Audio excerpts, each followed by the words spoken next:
Okay, today I want to make a video talking about this big book that I just finished reading, The Inkblack Heart by Robert Galbraith. For those of you who don't know, Robert Galbraith is the pseudonym for one J.K. Rowling of Harry Potter fame.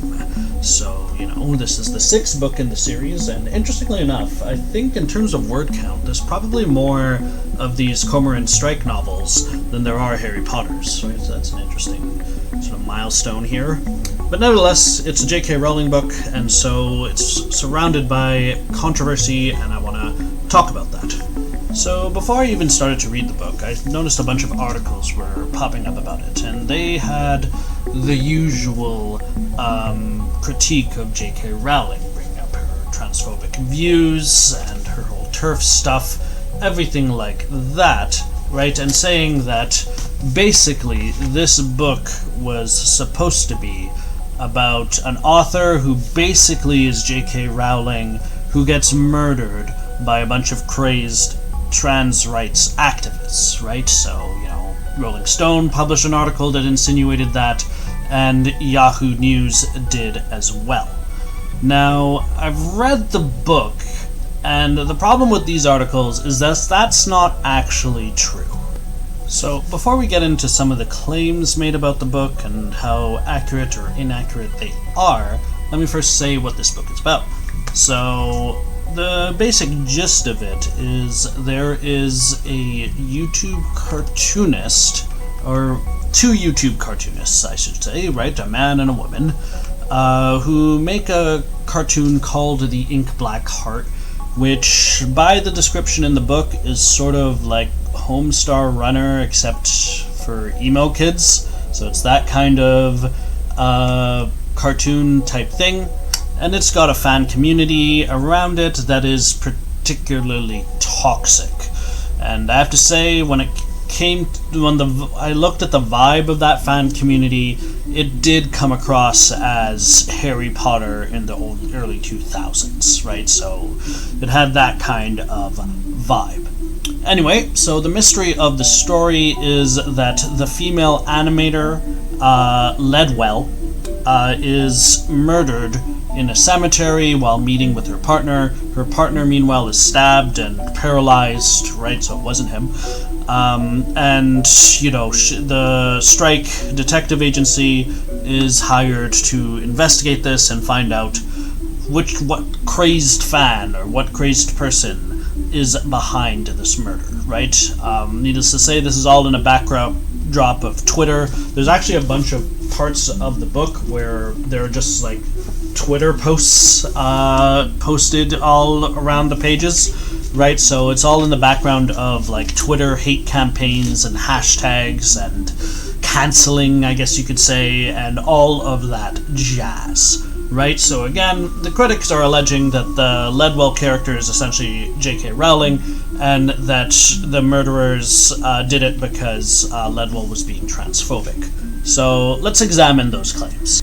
Now, there are references to trans stuff throughout the mainline plot of the story, right? One thing that stuck out for me here was this one sentence about Maya Satterthwaite, who was revealed to have misgendered a prominent trans woman in private text messages which were leaked online, right? So this Maya person, who's only mentioned once, by the way, is clearly a reference to Maya Forrester, the person who J.K. Rowling stuck up for after she supposedly was fired for, I think it was not using pronouns or some anti-trans thing, right? So, there's stuff like that in the book, but that's not really the main plot here. The main plot is against Eddie Ledwell. Now, Ledwell has a bunch of criticism leveled against her by her fans, right? And some of it is revolving around trans issues and gender issues, right? So I've got this line here about how there's a character in the fictional cartoon, The Inkblack Heart, called the Worm, right? And people went after the Worm for supposedly being transphobic, right? You have Wally here on the right passage saying, "The Worm's transphobic, apparently." Tim's smile looked forced. Yeah, hermaphrodite, innit? So it's taking the piss out of non-binary kids, obviously, right? And you've got this other passage here where that same Tim person says, yeah, Josh and Eddie sacked him, but the damage was done. And it wasn't only Drek. Josh and Eddie's sense of humor was, it could be problematic, kind of dark, and sometimes a bit... I told her I didn't want to read any more lines about the worm being confused about being a boy or a girl, because we'd had complaints from non-binary kids. That caused another row. A worm is hermaphrodite, though. Tim shook his head slightly. More on Tim in a second. So that's why Ledwell was being criticized for supposed transphobia, right? It's cartoon worm, so it's a bit of a stretch, right? And I imagine in J.K. Rowling's head, you know, it sort of would be like someone complaining that the Whomping Willow is transphobic, because that doesn't have a gender, right? So that is how that part of it is portrayed, right? And I think the authors of the Yahoo and the Rolling Stones articles sort of read that and just sort of had a knee-jerk thing where it's like, look, the author Ledwell is being killed because she's transphobic, she's a stand-in for J.K. Rowling, etc., etc. But let's examine it a little bit more closely than that. So, first of all, the trans thing is mentioned only, well, twice in the entire book, right? By my count, at least. I was keeping track of that as I read this. And it's portrayed as one grievance against Ledwell of many, right? She has some left-wing critics, mainly a guy called the Pen of Justice, again, more on him later. But her left-wing critics sort of toss a deluge of woke grievances against her, then just to sort of see what would stick, right? Transphobia is one of them, but the one that actually gets thrown about most in the book is actually ableism, right? Which, I don't know if J.K. Rowling's particularly accused of that, but it's certainly been a theme of these particularly Strike books, because Strike himself has a disability, right? So you get things like this, where, you know, this is a fictional blog in the book where it says, nearly all of the characters have comical disabilities of some kind. From Hardy's regular palpitations to bones dropping randomly off the weirdy grow-up skeletons, we're invited to laugh at the strangeness of imperfect bodies, right? So there are a whole bunch of left-wing critiques that were leveled against the author Ledwell in the book, and the transphobia is just sort of treated as one of many. But more importantly, the bad guys in the book are not actually the left-wing people, right? That's just sort of backstory and background noise in the book. You could even call them red herrings. The people that are actually after Ledwell and are actually violent against her are a bunch of right-wing, alt-right trolls, right? One of them is called the Halvening, which is...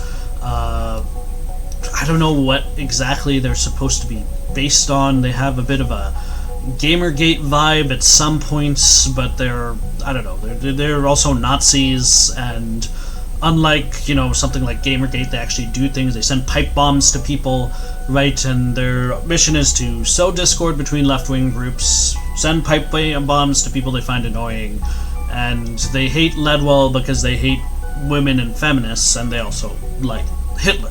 Right, so the majority of the investigation and the majority of the suspects in this book are basically that, right? There are some left-wing people who are around, but again, they're red herrings. And most importantly, Ledwell isn't actually killed by trans activists who are angry at her for being anti-trans, right? She's killed by some right-wing misogynists. Specifically, the actual killer in the book is Gus, who is an incel, right? So he's not formally one of the Nazi types, but he basically has the same basic views. He's a fan of Marc Lepine, the Quebec shooter guy that killed 14 women. And at the end, he goes to the female lead character, Robin, and he threatens to rape her. He says, I'm going to rape you before I kill you. Robin says the police are on their way, and he says, that's all right, half panting, half giggling. I probably won't last long, it'll be my first time. Right? So, you know, he has some fairly conventional incel views and everything like that, but the important thing here is that he didn't kill Ledwell, right? He didn't kill that female animator person because he was angry about trans stuff. right? So the idea that J.K. Rowling wrote a story about an angry trans person killing a woman is not accurate, right? So the Rolling Stones and Yahoo and other articles about this book have been, in my opinion, very lazy, right? It's very clear that the authors of those particular articles did not actually read it, right? And I understand it's a long book, it's 1,000 pages, right? And reading is hard, I get that. But in my opinion, that's a pretty lazy way to go about activism, it's a lazy way to go about literary criticism, and it's certainly a lazy way to go about journalism, right? Because, you're essentially critiquing a book that you haven't read, and you look foolish, right? Anyone that's actually read the book will look at those articles and say, what are those people talking about? And in my opinion, it's that kind of thing that can be discrediting to a movement as a whole, right? Because if you criticize a book without having read it, and you say, oh, J.K. Rowling did this in the book, when that's clearly not what happened, then, you're sort of getting yourself in hot water here, right? And, it makes the whole movement look bad. If it had just been a matter of saying, like, hey, it's J.K. Rowling, she's tweeted this about transgender people and we don't like her, and therefore no one should read her book, don't even give it a chance, that would be one thing. But it's another thing when people say, oh, J.K. Rowling wrote a book where this happens, and that didn't actually happen. Because that's essentially lying. And it's especially egregious because if you read the book, guess what? There's actually plenty of transphobia in here. You just have to read it properly in order to see it. So I'm going to do you all a favor now, and I'm going to tell you what the actual transphobia is in this book so that you don't have to make stuff up. So, let's start with a character in the book called the Pen of Justice, right? So that's a left-wing blogger, a pseudonym for a left-wing blogger that goes after Ledwell's cartoons, right? Those passages I referred to earlier about the worm, right? The Pen of Justice is the one who wrote those things, right? And he's the one who said, oh, this cartoon is transphobic because there's a worm who doesn't know if it's a boy or a girl, right? So, that's, the Pen of Justice's contributions to this thing. Now, the way J.K. Rowling writes this is it's clearly meant to be a sort of parody of the kind of person who, writes one of those articles that compares house elves in Harry Potter and the Goblet of Fire to the African slave trade, right? Highly intellectual, but probably a bit more obtuse than they need to be. Now, in the book, the guy, his real life identity is that of being Timothy Ashcroft, right? He's a disgruntled ex-voice actor for the cartoon, and he's one of the suspects for killing Ledwell, but of course he's not the one who did it. But there's something about this particular blogger that we should know, and that is that he is a pedophile. So what he does is he uses his platform as the big woke left-wing blogger to creep on 12 to 14-year-old girls on Twitter and then groom them, right? You see these passages on the right side of your screen. This is one of the Twitter series that the book features, right? Where Timothy Ashcroft says, lol, how old are you? 12. And then Timothy responds, naughty girl, you shouldn't be on Twitter. And Ruby says, I mean 13. And then Timothy says, well, you've got to follow from me, right? So Timothy and the Pen of Justice, by the way, are the same person, right? And this is how their modus operandi, right? They use their platform, they use their fame to go after 12 to 14-year-old girls.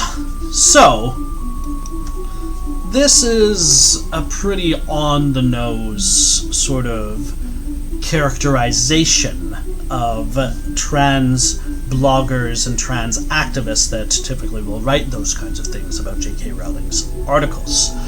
It's clearly portrayed as an attempt at clout chasing, and it's also clearly portrayed as well, the guy's a pedophile, right? So the subtext is pretty on the nose there, that she's saying that, oh, these people that care about, gender stuff and about gender identity, trans stuff, pronouns, all of that, right? a bunch of perverts and pedophiles, right? There's a very, very clear subtext there that you can see if you analyze the book properly, instead of just reading the first couple of pages. But even beyond that, there's also this issue, which is that the murderer, right, Gus or Anomi, right, he catfishes one of his victims, right? So Anomi here has an alt called Paperwhite that he uses to manipulate and control the co-founder of the game, a guy called Morehouse, right? So he hacks the phone of a random girl and uses some nudes he finds to send to Morehouse, right, who genuinely falls in love with, quote-unquote, her, right? So Morehouse is manipulated and controlled by this anime character who's pretending to be a girl, even as he's, also pretending to be his male friend, right? So again, it's a sort of thing where there's a chat room and there are two accounts. There's Anime and there's Paperwhite. Paperwhite pretends to be a girl, flirts with Morehouse, while it's actually Anime, right? Anime on two accounts, right? The kind of thing people would do to each other in IRC back in the late 90s, right? By the way, the technology stuff in this book, ridiculously out of date, right? That's another video, I guess I could say. I don't know if I'm going to make 2 videos about this, but if I were, it's quite out of date. Anyway, so Anime eventually is revealed as being the same person as Paperwhite, right? And that's not before, though, he kills Morehouse, right? So he's sort of saying to Morehouse, oh, I want to meet you on the Paperwhite account, but then he kills her, right? So he's a catfisher in addition to everything else.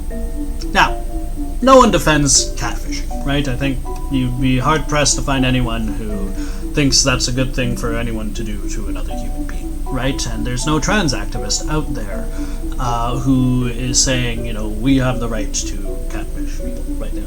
It's not a thing, right? But that's the thing. You gotta scale it back and get a bigger picture, right? What this is it's a man intruding into a woman's space. It's a man adopting a woman's identity. And if you remember, or if you've read what J.K. Rowling actually wrote about transgender issues when all of her shitstorm started about this, she said things like, this is from her blog, when you throw open the doors of bathrooms and changing rooms to any man who believes or feels he's a woman, and as I've said before, gender confirmation certificates may now be granted without any need for surgery or hormones, then you open the door to any and all men who wish to come inside. That is the simple truth. On Saturday morning I read the Scottish Government is proceeding with its controversial gender recognition plans, which will mean, in effect, that all a man needs to become a woman is to say he's one. Right? And that's exactly what she is, so dare I say it, afraid of, right? And the last book had a similar thing with a guy who, I forget what the killer's name was in the last book. The last book was okay, it wasn't great.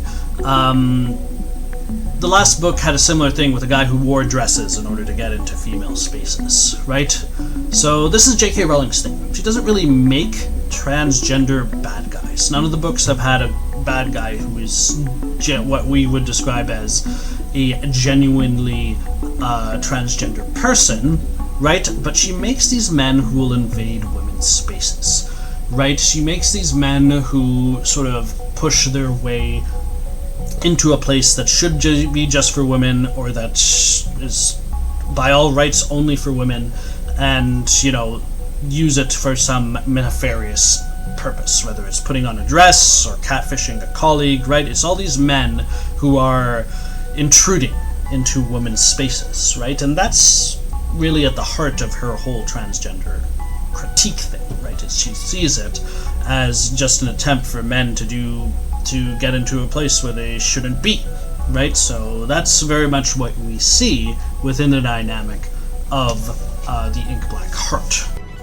Which brings us to one of the more interesting contradictions of the book, which is the name, Robert Galbraith, that you see in the cover there. So, For those of you who don't know, Robert Galbraith is J.K. Rowling's pseudonym or pen name that she chose to publish this series of books discreetly. Right, so she wasn't actually exposed as a true author of the Cormorant Strike books until after she'd published the first book. So that wasn't a publicity stunt, by the way. I believe she even took legal action against the person that actually outed her. So her idea for this was that she wanted Strike to be completely divorced from the Harry Potter and J.K. Rowling stuff that had previously been put out there. So that's where the name comes from. But of course, hang on a second. That's a man's name, isn't it? Right? So the name supposedly comes from a combination of Robert Kennedy, who is her hero apparently, and Ella Galbraith, which is one of her old pen names. Which begs the obvious question of, well, why didn't she call herself Ella Galbraith? Why is she Robert Galbraith? What exactly is she doing with that? Because she is violating a gender barrier, isn't she? She's adopting a male identity. But that's the thing when it comes to J.K. Rowling's whole thing with transgender people, is she views it very much as an invasion of men into women's spaces, right? Going in the opposite direction isn't the primary concern, although she has said some stuff about that as well. That's not really relevant to the book, however, right? The great crime is when a man sort of uses that pretense in order to invade the woman's space, right? So in a strange way, she really does pitch it. You know, the term used for her so often is TERF, trans-exclusionary radical feminist, and it is very much a quote-unquote feminist stance that she's taking, because she sees it very much as her defending a woman's space against men. So, let's be clear about what this book really does, right? First of all, it does tar transgender and left-wing critiques of J.K. Rowling's work as being essentially a bunch of grooming pedophiles, right? So there's that for starters, right? But more than that, it is not a story about a transphobic creator being targeted by trans activists. That's just not what it's about. Again, the majority of the book is about right-wing misogynists who targeted this creator for no reason, and the real killer is an incel. Right, so it's not accurate to describe the transgender people as being the primary villains. However, there is definitely J.K. Rowling's philosophy and J.K. Rowling's transphobia in these pages, right? But I don't think it does anyone any favors to just lie about what's in this book and to just sort of simplify the story in order to make it easy to digest, right? We want to approach things in a bit more sophisticated manner. Like it or not, J.K. Rowling is probably one of the most important authors of the 21st century. Certainly in the fantasy genre, but even overall, right? People like to sort of sweep it under the rug these days. But the Harry Potter books in the early 21st century, my god, there was nothing bigger. So, you know, these are her latest offerings, and she does have a particular point of view. And it's not helpful to just sort of say, oh, we should just ignore her forever. Because not everyone is going to, right? People are going to read this book. And if you give them bad faith arguments that don't reflect the text at all, well, then you're not going to convince anyone. So, I hope this video was helpful to you, informed some discussions, and I'll see you next time. Goodbye from the cat as well.